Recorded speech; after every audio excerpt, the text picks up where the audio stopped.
Slotkin was on the Senate floor this afternoon to recognize the 10-year anniversary of President Barack Obama declaring a national emergency for the Flint water crisis.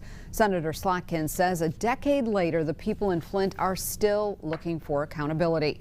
A number of families dealt with medical issues from the brown, lead-tainted water. Some lead levels were as much as 25 times over the acceptable amount. The senator says the crisis pushed the state of Michigan to become a water advocate for America. Because of Flint, Michigan is now a powerful voice speaking out on the issues like PFAS and chemical contamination, river pollution. Republican or Democrat, Michiganders see themselves as stewards of all of America's water, no matter where it flows.